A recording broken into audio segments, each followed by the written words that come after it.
Solution of the kind that not only this small group which will meet once a year for whatever reason, and I have no idea how much communication work each one of you have done. I have absolutely no idea. We have no idea. And we must be promoting the science, and this is one thing which I welcome you all, and I hope that the discussions will stimulate you all to communicate science to the relevant people. One of the reasons science teaching is going down is that there is hardly any communication. Business people are marketing them very well so that all the children, they want to go and read engineering and become software and Microsoft and this thing. They will first know the names of the companies, then they will know the name of the word. If the young boys and girls you want to ask, what is they will say Microsoft, they will know Google, they will know everything. Then later on know they will what they do. I think this is a very solid state, the way we have reached into, and that's the reason the science is going down in our country. The way the thinking is going on, this is only business, but the scientific temper has gone down. Nobody comes to study in any university of the kind where we are sitting here just to read science to the level as they can innovate. It's very nice to say we will give 100 crore rupees to get a Nobel Prize. In English and Hindi newspaper, the maximum spaces is that we are now moving towards knowledge society.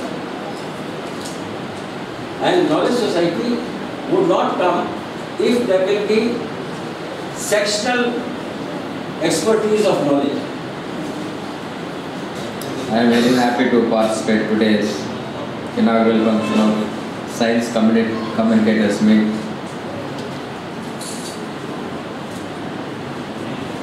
We have the privilege of holding this Science Communicators Meet organized by Indian Science Congress Association and Sri Venkateswara University, Tirupati. It is a matter of elation that at present India has the second largest number of engineering students in the world. The United Nations in a meticulous survey has rated in all aspects, and for development to happen, science and technology go hand in hand. Basically, science is known as the study of knowledge, which is made into a system and depends on analyzing and understanding facts. Technology is basically the application of this scientific knowledge.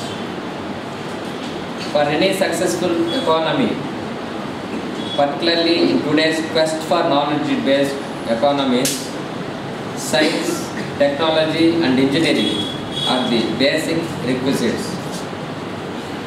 If nations do not implement science and technology, then the chances of getting themselves developed becomes minimal, and thus could be even rated as an undeveloped nation.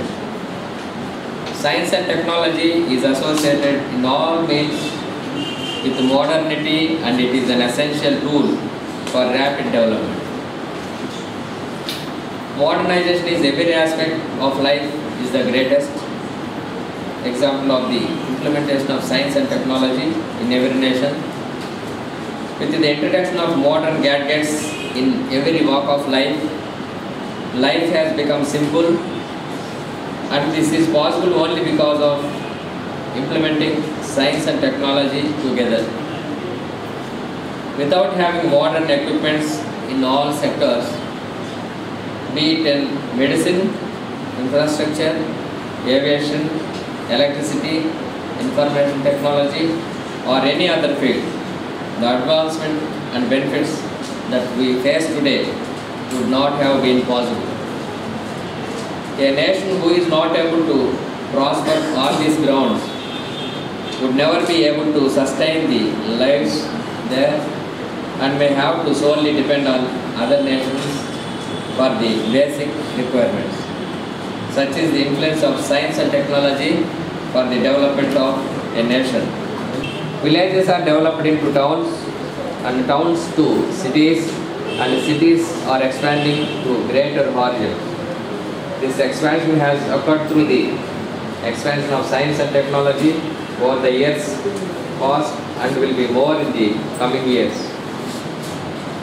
Today, countries are classified as to understand that countries which have a strong base in science and technology are the ones that develop faster. A few examples are of countries like Russia, Japan, Brazil, China, India, and many more. It is estimated by the World Bank that 7 of the 10 largest economies of the world by 2020 would be in Asia, China, Japan, India, Thailand, Indonesia, South Korea, and Taiwan. A few decades ago, these countries were known to have poor policies, low discipline, and no advancement, and then with the introduction of science and technology in an effective manner, they have made ripples across the globe. The role that science and technology has played in improving the life conditions across the globe is vivid, but the benefit has to be harnessed maximum by all countries.